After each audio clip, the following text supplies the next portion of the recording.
What's up, guys? Welcome to the European podcast.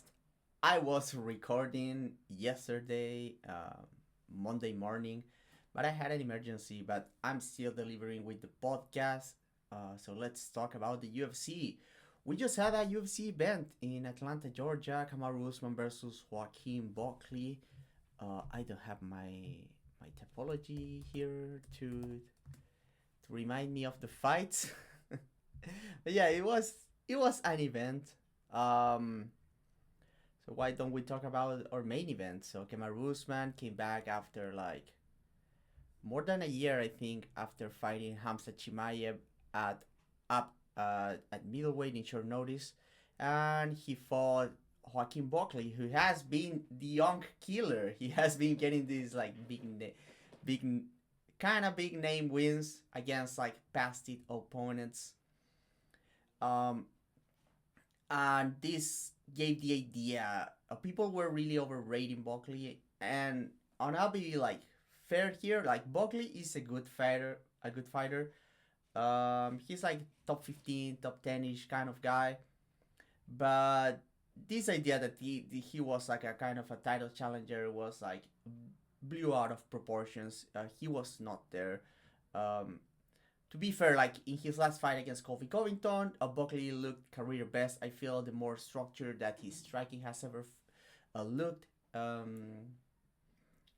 But it turned out that the Salpo matchup was very helpful to him, and also that Kofi Covington is not a good fighter in 2025. Did they fight 2025 or was that the last fight of 2024? Either way, um, so yeah, Buckley the big problem, and we have been talking about this on Twitter. Um, he's obviously very powerful, but he's not accurate, which is funny, right? Because he landed that spectacular knockout that will always be on his highlight reel. When Impact Sangana caught his leg, that was a very accurate kick, but when it comes to punching, Buckley is usually not hurting people because he has terrible aim. Um, he misses 2/3 of his punches. This is actually true. He has like around like a 33% accuracy, significant strike accuracy. But also when he connects, he's not connecting on the most hurtful parts. You see, knockout artists are guys that are very good at finding the chin, clipping guys behind the ear, finding the right strike in the nose. Are guys that or even when going to the body that actually find like the floating ribs, the liver, uh, the mouth of the stomach. So Buckley's not that guy. Buckley um, he hits very hard, but he's usually landing a lot of his shots on high guards, on hard parts of the head, on forearms. One good adjustment that I feel, and I made a video about Buckley's right hook against Kofi Covington, was that he was going quite a lot to the body. And even to the body, he's not super accurate, but to the body, you do not need the accuracy that much. Like, obviously, you're not going to find like those one punch liver shot knockouts if you're not accurate. But if you pile up damage to the body, it's still going to pile up. So I thought that was a good adjustment. But the story real of the fight was that Kamaru Usman was a superior wrestler, and we should have seen this coming. We saw that Kobe Covington was still, despite looking like trash, he was still able to get like two very solid takedowns on Buckley. And Usman has not looked as shot as Kofi Covington, and it looked like it in this fight.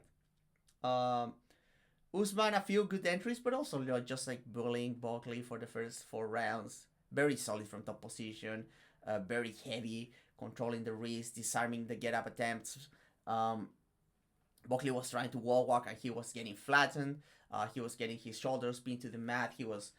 His posting when he was trying to sit up against the cage were destroyed by wrist control and getting turned. Usman getting very good positioning on top. Very good weight distribution, and decent ground and pound. Then on the fifth round, Buckley actually showed up with some good takedown defense, put his athleticism to good use, but also like some good fundamentals in those defending sequences. And yeah, Buckley won that fifth round. mostly on volume because he was not catching Usman with anything big. And on the previous rounds, and I was tweeting live like, or after the fight, I think, but I said like he was not even winning the striking, and a lot of people got upset. But it look at the fight. Usman is landing with the jab, he's landing with the body kicks, he's not landing a lot of volume, but those are like clean connections. What is Buckley landing on the feet? Show me. Like he's going with 3, 4 punch combinations, and Usman said like he hits hard, so that just confirms like it's an accuracy problem.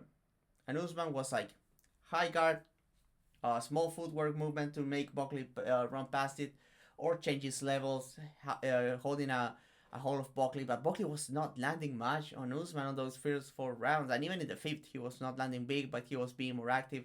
Usman kind of coasting on that one and wasn't able to get the takedowns. Maybe he didn't want to like get super tired going for them, or maybe like he was tired because he's old. And Buckley was actually able to defend against a tired version of Kamaru Usman. But yeah, for Buckley, he's back to the drawing board. A lot of people are saying like, oh, he can only get better from here, but you gotta consider, and I'm not hating here. Um, I'll be, I'll be honest here. Like, I'm not a big fan of Buckley's style, but as a dude, like he can be kind of annoying sometimes. But he seems like a fine dude. I don't wish ill to Buckley. If Buckley got better, that would be awesome for the division. But at the same time, like, who is fixing their punching accuracy after 10 years in the sport? Not many guys. But maybe he's just not that guy when it comes to landing the right punches. He can make some adjustments still. For sure, there are still things that he can improve, especially the way he closes the distance and going more to the body, which I think is a good development. The wrestling, I think he can get a bit better, but hey, Buckley striking, getting into kickboxing fights, that's not a guaranteed win, especially against the top of the division. There are a lot of guys that I feel that are trouble to Joaquin Buckley here. Um, like I don't see Joaquin Buckley beating like Carlos Prates, Ian Gary, Jeff Neal, Shakab Rachmanov. Uh, Maybe Buckley might be if he gets like very good takedown defense, especially because he's so athletic, so strong. He might have a chance against like Brady or Bilal, but even then I would have to pick them against Buckley at this stage, right? So that doesn't mean that Buckley sucks though. Like being a top 10 fighter in the world is obviously good, especially like we know like welterweight is not what it used to be, but hey, I just mentioned a bunch of good fighters, so welterweight is not doing that bad. And Buckley's a very solid fighter, but he's just missing that like X factor to and that nuance, that depth to his game to get to that top of the division. Um, and it's not like oh he got wrestled here, but put him against strikers. I just mentioned a bunch of guys that I feel like beat him on the feet, like Jack Della, Prates, Gary, Jeff Neal. These guys beat Buckley on the feet. We saw Chris Curtis beating Buckley on the field not long ago. And we saw like against a very bad version of Vicente Luque, a very old version of Wonder Boy, Buckley losing like chunks of the fights because he just doesn't have many tools to close the distance well, and when he closes the distance, he's not insanely accurate. He has obviously some dangerous phases to his game. I'm not saying that he's like harmless like Colby Covington, right? Buckley still hits very hard, and if you allow him to keep hitting you, he's going to find something. He's very powerful. We saw the ground and pound finish against Luque. Like, if you just turn the lap, he's going to fuck you up because he's a very athletic, very powerful guy. But I think this is kind of the ceiling for Buckley. I'm not very hopeful of him like improving tons from here. From for Usman, what's next? Belal is calling for a fight, and I love that actually. I think Belal Mohammed versus Kamaru Usman is the fight to make. Like both former champions, obviously Usman way more dominant when he was a champion, but Belal being the more recent champion. And at this stage, I feel like Belal can be kind of bad for Usman because Belal Mohammed has very good takedown defense. So if it plays on the feet, I think Usman is still a little better, and Bilal has improved a lot. But I feel like Bilal more comfortable in exchanges nowadays. Decent pop, the kicking. He has more versatility to his game too. He can move on the outside. He can pressure. He has been improving a little bit as a counter puncher, as we saw against Jack Della, and he probably has a cardio edge nowadays. So if I had to pick, like without watching much tape, I think I gotta side with Bilal. But that's still a very good fight. Some people want to see Usman versus Islam, but that's obviously not happening. And maybe if Islam wins, right? Because like if Islam loses, we all know he's going back to lightweight. I don't think he's going to hang around at welterweight if he loses to like a striker in Jack Della, even though he's like the best right now, right? But yeah, that was our main event. Our co-main event saw a fight between Rose Namajunas and Miranda Maverick, former training partners, I think, for a single fight camp when Rose was supposed to fight Macy Barber last year. Miranda Maverick obviously fights out of Elevation team. Namajunas has ties to Elevation, especially because of her time with Trevor Whitman. Trevor Whitman is not Elevation, but their guys, his guys, I don't know English, always get some like sparring rounds with the Elevation guys. And Rose looked pretty good here, especially first round. She was looking like smooth on the feet, boxing, looking quick. Obviously, Maverick not a great striker. She has some tools. She's not useless on the feet, but limited, especially compared to Rose. Then second round, Maverick, I don't remember if she got a reversal on the ground, but she ended up on top position, taking the back. So it was like 1-on-1, moving into the third. Elliot Marshall, the coach of Miranda Maverick, was like very hype up, like you're going to break her. I mean, we all know about the head issues with Rose. She loses focus. She makes mistakes late into fights. She gets tired. She starts fighting worse. But very clutch performance by Rose. Helped by a knockdown. She caught like Miranda Maverick opens the matchup. Rose catches it with like long slapping left hook that drops Maverick. Follows to the ground. Maverick gets a reversal, but Rose gets out of there. So that was the key moment, even though like Rose kind of had the round in the bag with the knockdown, but still she was able to reverse. Good for Rose. Title shot next? No, for sure not. But high profile fight at 125, maybe with some title implications. That more likely actually.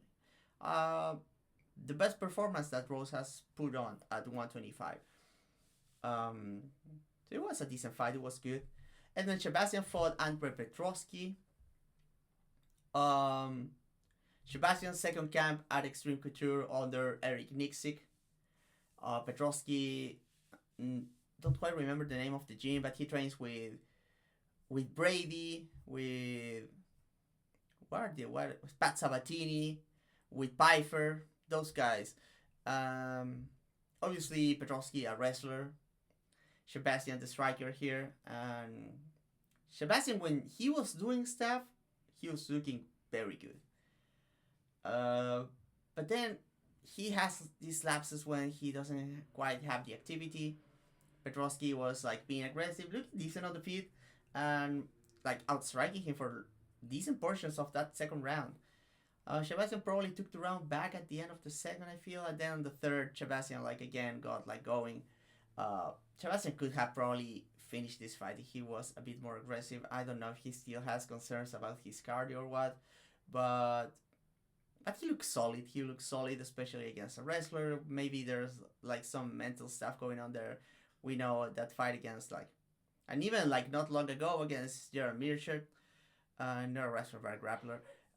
But obviously his big loss as a prospect against Derek Brunson. But here Sebastian like not looking like dynamite, but looking very solid, very composed. He just needs more output. Because when he does stuff, he looks very good, to be honest. Raoni Barcelos fought Cody Garbrandt, and I was like, oh, is this one going to be like a sad fight? And and I was like, is Raoni going to look sad? Is Cody going to look sad? Or both going to look sad? Yeah, it was a pretty good fight. Obviously, neither guy like under prime. Especially surprisingly, Cody looked like the more past it guy, despite being the younger one here. Uh, but yeah, first round, Cody Garbrandt like super quick, very hard to wrestle. Was blitzing a lot. Was moving around well. Barcelos on the second round gets going, and Barcelos what he has is like he kicks well. He has good footwork. Both guys had good footwork here, but in different ways. Barcelos is very good about like when he has to pressure, when he has to close the distance. He has like measured steps. He pairs his footwork very well with feints, with his jab, and he was pressuring Cody hard on the second round. Cody, very clean mechanical footwork, like very good pivots. He can like shit pivots when you cross your feet to get an angle. Um, and when it comes into an exchange, Cody has very good like awareness to where to position himself to win an exchange with his counters. But the cagecraft for Cody is not great. He was being like pressured super hard to the cage. He was not finding his counters, and that's a big problem with Cody because he's a guy that finds his counters using distance as a trigger, using the feet as a trigger. So when he feels like you're entering range with a big movement, he gets the angle. He like splits his stance, goes with the big hooks, and wins that with his speed. But against just like we saw against Rob Font, like how many small steps, hiding behind feints, hiding behind the jab, and Cody was not getting his reads for easy counters, so he was like using the spaces to blitz, and and then he got wrestled for a little bit too. He tried to grab me out of a position, uh, but Howan is a beast on the ground, man. We saw against Pat Talbot, right? And and yeah, it was 1-on-1 going into the third. Cody tried to get like more aggressive, but it was like the pace, the pressure of Barcelos and the cagecraft by Cody. I feel like Cody got hurt at the end of the second too, which was like what sealed the deal for me. Like not for winning that round, but for well, okay, it's very unlikely that Cody's coming back on this third. He got hurt he got trapped with a right hand against the fence along the fence. And yeah, the third round, like Cody was able to get back up, but did not have the volume or the aggressiveness to win the round. And Barcelos just being like the superior boxer when it came to like the cagecraft. I feel like Cody just like doesn't doesn't have the tools to be like he's still super fast, but you can tell that physically he's not the same beast. He used to be so other than just fast, more powerful, stronger inside ties. The confidence is a big issue too. Uh, and when Cody was very confident, he was more composed, and he was when he started losing by knockout, like that went away. Like look back at his fight against is it Brimesh, Marcus Brimesh, yeah.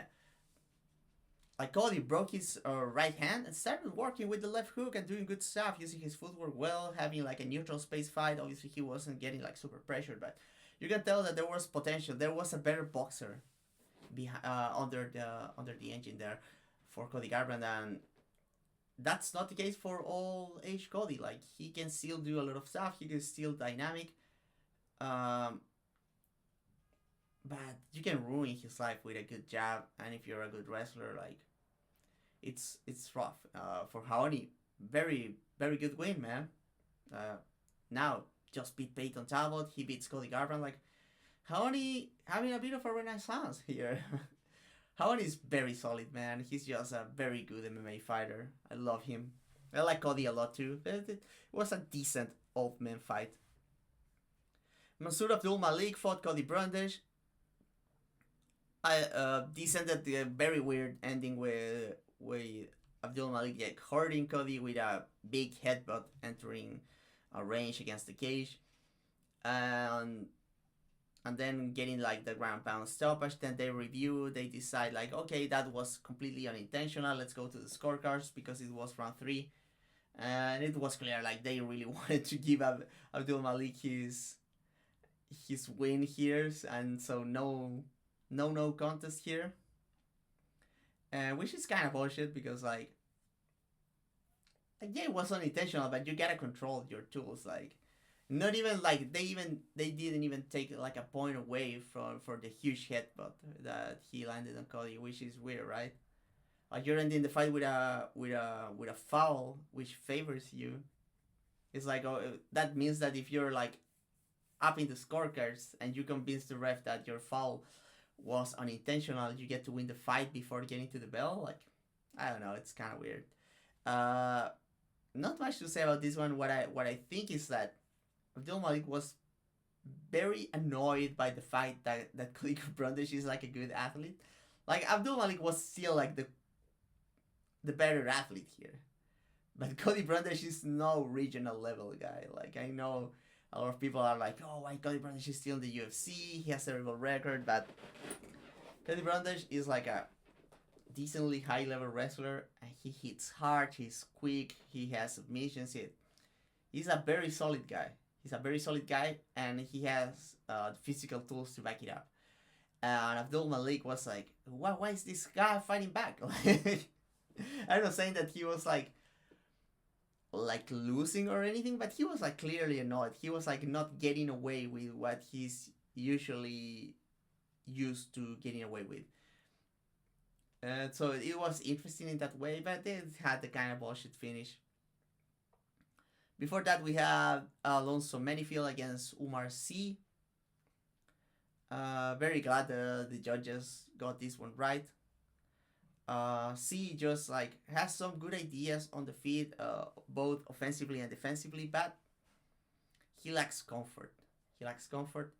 And another fight where C is like usually like the best athlete by far. He's huge for the division. He's super long, and he usually gets to wrestle everyone. But Manyfield is a big hitter, a better striker than C. I mean, like C has maybe better ideas, but Manyfield is like more comfortable during exchanges, better at adapting, and Manyfield strong as fuck, so you're not going to take him down super easily. And C was not able to. So it mostly came to the third round, and Manyfield put the volume on C, got the win. Good for Manyfield, man. Good for him. Like, he was not much when he came to the UFC, and he has turned into a very solid light heavyweight. Like, and that was this was a great test for C. He couldn't pass it, but now he knows what's up, right? So it was alright. The most controversial moment of the night for Craig was fighting Rodolfo Bellato. Upkick. Everyone is saying that Bellato is acting there. So what happened is that Bellato is like striking Paul Craig on the ground. He stands up, goes back to a knee. Paul Craig lands like a big upkick to the head. So obviously illegal strike. So the thing is that Bellato is like looking at the ref like, what the fuck, dude? How is this happening? And then he goes completely out on the ground. And then he wakes up like insanely scared, like trying to grapple with the referee. And now everyone is saying that Bellato faked this. I cannot say I agree, man. If you've seen Bellato before, like, his whole deal is that he has heart. Like, watch his fight against Crute, watch his fight against the Duelist. Like, he's tough as fuck, and it's a fight that he was winning.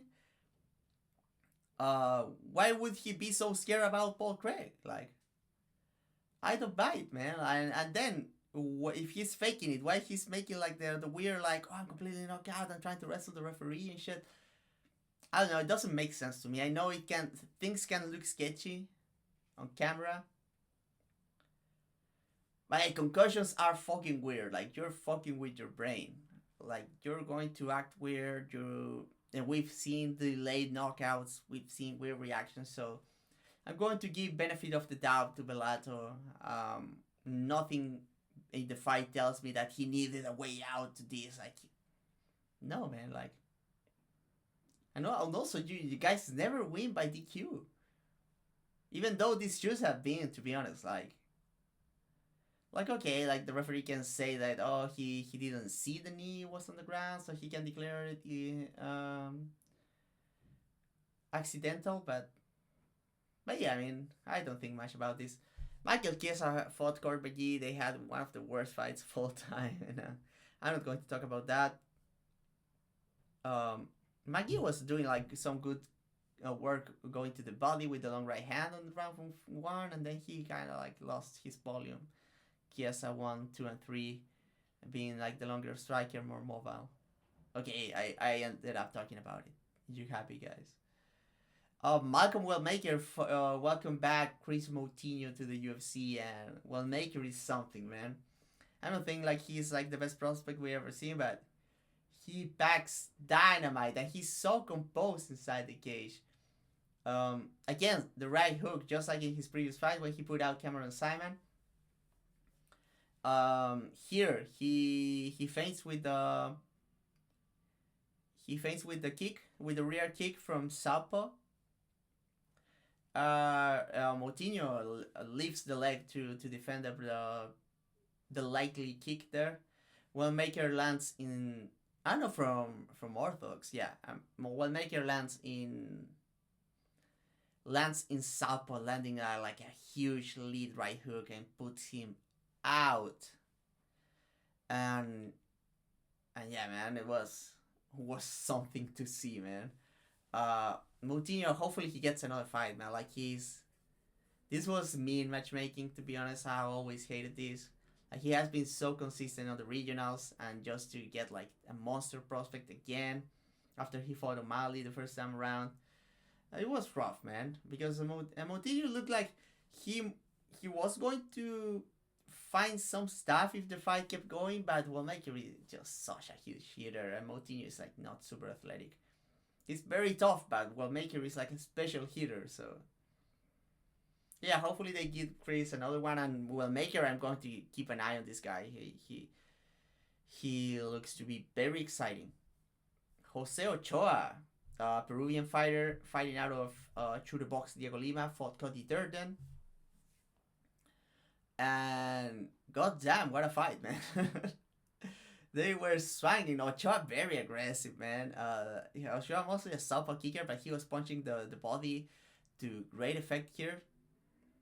And then he landed like a loopy left on the beginning of the second round, puts Cody Durden against the fence, and he just goes to finish him, man. It was a hardcore finish. Ochoa looked great. Durden probably passed it at this point. He was very good at one point, I would say. But he kind of not there anymore, man. I mean, I don't know. Did he even try to wrestle much here? I don't remember that. But yeah, Durden is not as good as he used to. Ochoa, fantastic finish, man. That's cool stuff. It was cool stuff. Ochoa made his debut not long ago against Lonnie Kavanagh. They had like a close fight, especially they had a sketchy point where Ochoa took the back of the prospect there, of the fellow prospect, because Ochoa is obviously a prospect himself, but yeah, I mean, Ochoa, you gotta keep an eye on him. He's very big for the division too. Very good kicker. He's going to be very fun to watch at the very least. Ricky Simon fought Cameron Smotherman. Smotherman took this on like a week's notice. We've seen Cameron like struggle a little bit with wrestlers, especially with top control guys in the past. Ricky Simon is like super athletic, a decent striker, and on top of that, a very good wrestler. So I was like kind of scared about that. And yeah, Simon was able to win the first 2 rounds. The striking was pretty even. Obviously, Ricky having the takedown threat to like balance things out, because I feel like Smotherman is the more skilled striker. But Simon is not bad, man, and he looked very confident here. He looked good. And Cameron the third, he tried, man. He was able to defend the takedowns. He was going to the body hard. He was trying to get into exchanges. Cameron, the problem that he has, I feel, is that he doesn't have a lot of tools to create exchanges. He's very good if you stand like in front of him. He's kind of like a Chris Curtis in that kind of sense. Like he's a very good boxer if you are in front of him. But he doesn't have a lot of tools to create that firefight. Yeah, obviously, I'm not saying that he's bad. He's like a very good kickboxer. He can compete at range. But when he needs to, and we saw this in his last two fights, when he has to bring the fight, like he's going to go for it. He has the heart for sure. And he needs more tools to like pressure guys effectively, to get them to like corral them and force them to exchange with him so he can get his combinations going. I feel if Smolderman can improve that bit, he can go far in bantamweight because he is very good, man. He has very good attributes, physical attributes. I know he has been knocked out before, but he still I feel like he's powerful, he's athletic, he's big for the division. I feel like he has a future if he can sort that out. I'm very hopeful that they don't cut Smotherman because he did the UFC a solid one here, and he put on a very good fight on very short notice. Before that, we had the fight of the night, in my opinion, Phil Rowe against Angelusa. Uh, Angelusa came out like looking good here. Angelusa is decent, man. Like you have to watch those fights against, and he has been in bangers. Despite like he doesn't give that vibes of a guy that gets into wars, but he does. Like watch his fight against Jack Della in Contender Series and Rhys McKee in the UFC. Lusa was like, yeah, Rowe was starting a little bit slow. Lusa was like being quick with the counters, putting numbers out there, punching over the top. Then he got a very solid takedown. Phil Rowe not able to do much there. Then second round, Phil Rowe starts defending takedown, starts pressuring, starts trying to put the combinations together, and Lusa and he starts like pressuring Lusa, and Lusa starts getting like on the verge of getting like not like super rocked hurt, but he was like, oh, okay, Phil Rowe is getting going, and Lusa start fighting some counters. Phil Rowe tried to swing him back to match, and Lusa has power, man. So he was landing over the top, and he drops Phil Rowe hard at the end of that second round. So two very clear rounds for Lusa. Then the third round, Lusa gets a takedown. I was like, oh, this is so over. I love Phil Rowe, man. Lusa is cool too, man. Like, but then Phil Rowe he was always looking to try to like get into like deep into half guard to get like the underhook get up. He was able to find it on the third round. He starts pressuring like crazy. He hurts Lusa, the mouthpiece goes flying, and he just never lets go. And ends up with like his hand on his face, landing like hooks with the right hand and finishing, man. One of the craziest comebacks we've seen in recent memory. That was insane. I went crazy during the fight companion, man. You can go check that out. I went hype with that. But I love that fight, man. Both guys look good, like when they were winning, but obviously both guys have issues. But I like both of these guys a lot. I'm very happy for Phil Rowe, man. He has a lot of potential. I feel he's very good. He's very skilled, but he kind of like fails to get going sometimes. When he had to get going, when it was like maybe too late, he showed up that it wasn't too late. He got the finish. It was fantastic. Jamie Lynn Hurth, who I've never thought much about, fought Vanessa Demopoulos, who moved up to 125. And Lynn Hurth, way bigger. Like she's huge for 125. It helps that she was fighting Demopoulos, who is a former strawweight, but still. But Hurth looking great here. Really, like landing nasty body kicks, changing stances, jabbing, putting 1-2s from both stances, being way stronger in the clinch. Obviously, like she was taking advantage of her physical attributes, but she did very good job with them. And Demopoulos, a dog, man. She's a dog. She was trying to sleep the jabs and come with counters. She was never winning this fight, but she was never quitting. She was trying hard, and she was landing a few big overhands. She got a very brief takedown, not a takedown, but like a tripod sweep when she got taken down against the fence at one moment. And I don't know how she survived those body kicks, man, because the sound of those was disgusting, man. Those were nasty, but Yeah, I mean, if Jamie Lynn Hurd is going to look like this from now on, I'm more than bored, man. Vanessa, I hope they don't cut her, man. Like, never been a huge fan, but she kind of won me over with this performance. She showed a lot of heart. Obviously, she was very limited, but she was trying. She was trying the right stuff. I feel like it was just a very rough matchup, and when the matchup is kind of bad and you're like limited technically, there's not much you can do other than like bite on the mouthpiece and try to find success eventually. And Demopoulos was trying that, but Jamie Lee Hurd was like one step ahead, too big, too physical, and superior as a striker. It was a cool performance, man. So yeah, that was the event. It was solid. It started very good. Like Hurd versus Demopoulos, Rowe versus Lusa, Simon versus Motherman, Ochoa versus Durden, Willmaker versus Moutinho. That was like such a great streak of fights. Like we were like, oh, this fight night card is so fucking cool. And then man, from Kiesa McGee on, it was a mess, man. It was bad. It was bad. Like it sucked all the air out of the arena. I feel. Then for Craig with the latter ended up in a fiasco.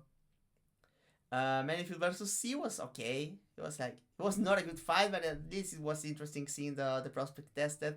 Abdul Malik versus Brandish was not as fine. Probably better technically a fight, but the narrative was not as cool. And then Barcelos versus Garber like kind of like took it back a little bit. It was a decent fight. Sebastian needed more output, but then Namajunas and Usman with the good performances, man. That was fine. Let's get into some fight announcements. So, Nico Price is fighting Jacoby Smith. Jacoby Smith, former collegiate wrestler, uh, got a big knockout in his last fight in the UFC and had an impressive performance in Contender Series, winning by ground pound. So, Nico Price is not looking great as of late. So, I feel like this fight is for Jacoby Smith to take, but hey, Nico Price is still insanely durable, and even if he gets started nowadays, he still pushes super hard late into fights. So it's a very good test for a prospect. So I'm not going to complain about it, to be honest. What else? Jared Cannonier is fighting MVP for some reason. Uh, no idea what to think out of this. I mean, it has potential to be fine. Like Cannonier, he's going to kick the legs, which is always an interesting proposition against MVP. And Cannonier is a monster from top position, and he's big, and that's a problem for MVP, who always relies on being like long and annoying and having huge hands to hold the wrist when he's on bottom position. But yeah, I mean, like, we'll see what happens. But it's a weird fight. I admire that MVP is taking fights out of up at middleweight though. Banger alert. We have Nate the Train against Morgan Chagier, and this one is going to rule, man. This one is going to rule. Like what I'm supposed to tell you guys. This is going to kick ass. Like we know both these guys seem incapable of being in boring fights. They fucking rule. Like it's just what it is, man. Sometimes you just gotta have. Sometimes you gotta let guys be fucking awesome, and this is the chance, man. Gerard Mearshart is fighting Michel Alexandchuk, who is with Fighting Nerds now, and he's coming off a very good win against Cedricus Dumas. I feel like, well, Alexandchuk is younger to begin with, and I feel like he still has more in the gas tank. And this one kind of makes me sad because I like both these guys a lot. Both these guys follow me on Twitter, by the way, so shout out to both of them. Yeah, I mean, this was making me sad. Both southpaws though, like that's can make it interesting. And obviously, GM3, fantastic grappler, but Alexandchuk is a very solid wrestler. So, but yeah, we'll see. Bruna Brazil is fighting Shi Ming, the doctor. This is time for a hot take, guys. I don't care for Shi Ming. The head kick was great. That head kick on Road to UFC was great. Did you guys see the fight before that? It was awful. It was awful, and I don't care that she's a doctor. I don't care that she uses Zangief in Super Turbo. I'll be real, guys. She's a doctor, man. Like, she could be doing something else. Cannot root for someone like that. I'm sorry I'm being a hater. I'm not huge on Bruna either, but I feel like Bruna probably bad for her, so she might spoil the debut. Unless she's like secretly a lot better or she can find takedowns. Apparently she's a grappler. But yeah, man. I'm rooting for Bruna here. Don't care for the doctor. Don't care for it. Michel Pereira is fighting Marco Tulio. Kind of a mirror match between like freaky athletic guys. Marco Tulio probably going to take this one. But he might get hit with a huge counter by Pereira, man. But yeah, Tulio is the combination version of Pereira because Pereira is like very dynamic, but he likes his like single shots. Tulio a bit more traditional with the shot selection and with his. He targets the body a lot, which I like, especially in this matchup. And I mean, Michel Pereira is always super dangerous, so we have the Brazilian freaks going at it. It's going to be fun, I think. Pereira is not incapable of having like an awful fight, but I don't think Marco Tulio is going to allow him to have one of those. So this one is probably going to be bonkers. Petr Yan is fighting Marcus McGee.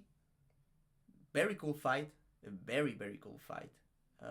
Leaning heavily towards Yan after seeing that McGee performance against Martinez. Not that Yan is a similar fighter to Martinez, but I feel like McGee relies a lot on like the footwork traps, hiding shifts, tricking people into giving him like easy counters and using his footwork, his physicality, his power. Petr Yan is like too nuanced. Like he can close the distance with footwork behind his jab. He has the kicking tools to deal with him at range to punish some of the habits with the footwork. So I think Petr Yan should cook here, but it's still a very good fight. And I admire Petr Yan for taking this fight because like McGee is at the bottom of the top 15 and Yan is like Yan, you could argue that he has a better case for a title shot than Corey Sanhagen, man. Brother Royval was supposed to fight Manel Cap, but Joshua Ban, the madman, is taking it. He's taking the fucking fight. I'm very excited about this one. Very excited because like Royval is a very good test for Joshua Ban. He has like the same like a length that Charles Johnson, but Royval nowadays is a lot more committed to keep it in the long range. While Charles Johnson was someone that maybe like has more power and was very suited to compete inside the pocket against someone like Ban, and a better wrestler too. Maybe not a better grappler, but a better wrestler. Royval is going to be like way more committed to being long, and despite being long, you know that Royval can be very aggressive. He can like attack. He can put volume out there. So we'll see if Ban can get the pressure countering style going against Royval. I'm very excited about this. Jessica Andrade is fighting Lupita Godinez. Very interesting test for Lupi. We'll see if she can get takedowns. I feel like Andrade at 115 is still a physical beast. And not so much at 125 anymore. But yeah, Lupi is a decent striker too. So, but yeah, Andrade is still a scary fighter for this level of opposition. So I like this. This is good matchmaking. Nursultan Rusiboyev is back at 170, even though he lost his last 175. And he has looked good at 185. He's fighting Brian Battle. Battle is probably going to eat him alive here. Battle is shorter, but Battle is not going to be like way shorter than Rusiboyev, which is something that he likes. He's also like a grinder, a grappler, a big kicker. I think Battle is going to be very annoying for Rusiboyev here. And next week on the pay-per-view we have Peyton Talbot versus oh my god, these Brazilian guys with the similar names, man. And I'm forgetting like the best prospect that they have right now, and I forget the name during the podcast. Felipe Lima. Felipe Lima, who trains out of All Stars in Sweden. Prospect versus prospect action. The UFC, like, it seems like they're done like taking care of Talbot after losing to Haoni, because this is a rough matchup, because this is someone that can do everything. Um, I think the striking a slight edge to Talbot. I feel like Felipe maybe better structure as a striker, more resourceful, but Talbot has like better vision, more power, more of a natural striker. But Lima, on top of that, he's a great transition fighter. He can mix in the takedowns. He's a nasty grappler if he gets to top position. He can kick a lot. He can do it all. So I still have to watch tape for this one, but I'm so excited, man. I'm not sure if I like the matchmaking, because both guys are like rising prospects. And Lima coming off all wins, and Talbot like coming off a loss. It's kind of interesting.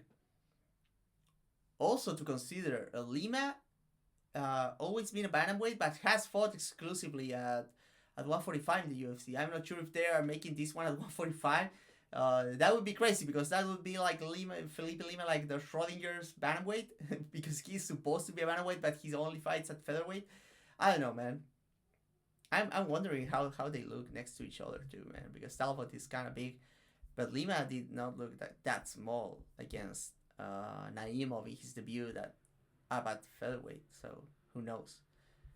But yeah, and we have an event this Saturday. So we have Rountree versus Hill, and this one is kind of good. This is UFC. What's the name of the Baku? Baku. This is UFC Fight Night Baku. This is going on at Azerbaijan in the Baku Crystal Hall. Main event is Khalil Rountree versus Jamal Hill. Khalil Rountree with some sick Thai inspired custom shorts. Some people like complaining that he doesn't deserve it. Shut up, dude.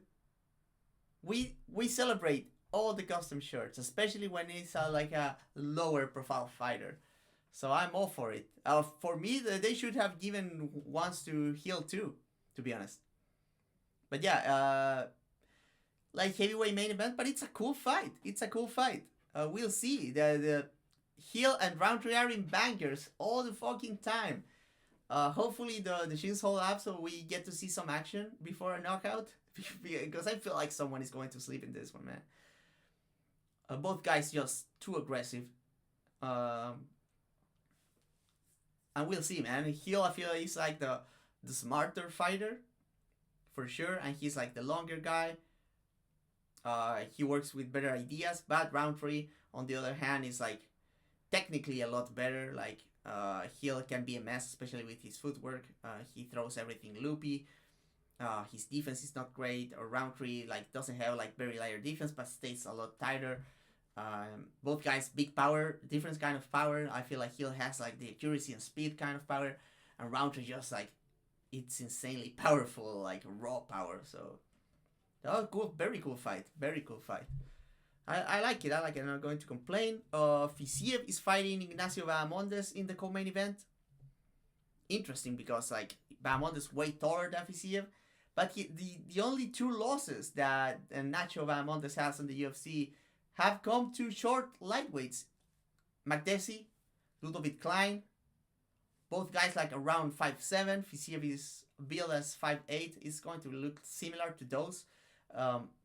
Obviously, Fisiev brings another skill set to the table.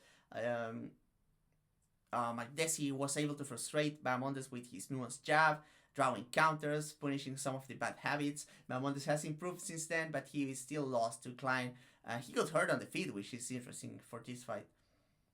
But Fisiev is someone that can deal with kicks, but will probably have trouble getting the hands on Bahamondes unless he's on the counter. We'll see what game plan he brings to the table here. So yeah, I'm a bit scared as a Fisiev fan about this one.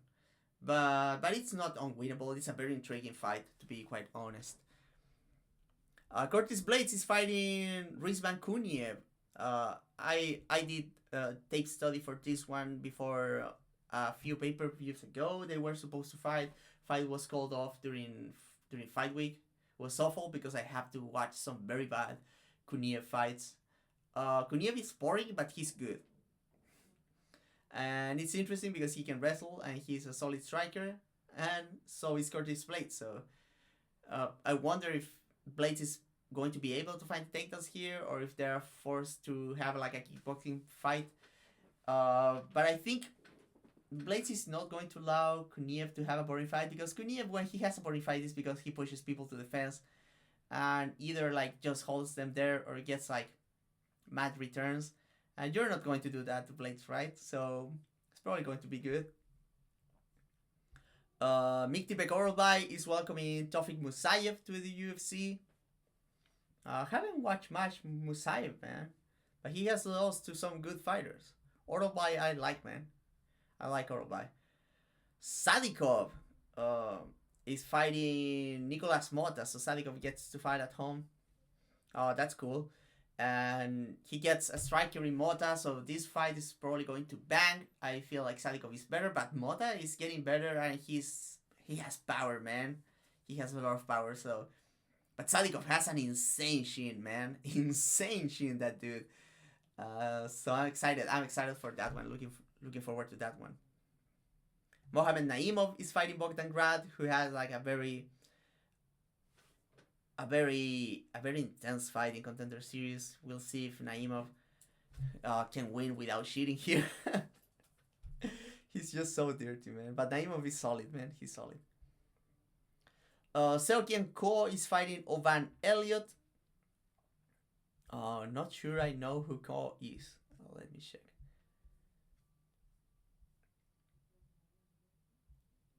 Oh, it's Ko, that guy that fought the guy with the afro in Contender Series. Yeah, Owen Elliott is probably going to wrestle this guy. I'm pretty sure, actually. But Owen Elliott is good, man. Owen Elliott is good. He should be fighting higher up. Ismail Naurdiev is fighting Young Young Park, the Iron Turtle. Great fight, actually. Great. Naurdiev looks solid in his return to the UFC against Bruno Silva, the middleweight one. And the Iron Turtle is fun every time. Like, we'll see how Naurdiev, how the cardio holds up, because like I feel like he's like, as long as he has cardio, the striking of Naurdiev is going to be trouble for Park. But Naurdiev likes to mix in the takedowns. Park is a solid wrestler, he's a solid grappler, very good back take. But if Naurdiev starts getting tired, that Young Park jab doesn't forgive, man. So it's an interesting fight. Daria Selesnyakova is fighting Melissa Mullins. And we have another women's bantamweight fight in Irina Alexieva against Claudia Sigula.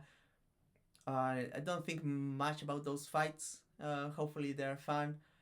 We have Tagir Ulambekov against Asad Maksum. This is a very good fight, man. I don't know what is this doing buried in the prelims. Especially because I think Ulambekov is ranked. And Maksum was looking unstoppable before he ran into Charles Johnson, in which was a close fight still, man. So this is a very solid fight. And the opener is Mohamed Usman against Hamdi Abdel Wahab. Chunky guys, chunky supposed wrestlers throwing heat. Not going to complain much about that one, to be honest. So yeah, Horiguchi was supposed to fight Ulambekov here and he got injured. But Maksum is a solid replacement. It's obviously not Horiguchi, but Maksum is a very good prospect. And he's from around the area, right? Like he's from Kazakhstan, so it's very, very near to Azerbaijan. Wasn't Fisiev born in Kazakhstan? I don't remember. I think, yeah, he was. He's a naturalized Azerbaijani, so that's why he's fighting the co-main. That's the podcast, guys. I'll be. Remember, these fights are earlier. These fights are way earlier, so So I'll be doing Fight Companion. Still not sure if whole card or just the main card. I want to do whole card, to be honest. So we'll see about that. And next week we have the big pay-per-view, so I'll be watching tape for that. So remember, guys, you can follow. Remember to follow this channel, the other channel. Go follow me on Twitter, X, Blue Sky, whatever you want. And if you want to support, get on the Patreon, man, because like weekly content now. Expect another video on this channel, a video on the Feño TFS channel, and something on Patreon, and clips from the tape studying that I'll be doing about the pay-per-view.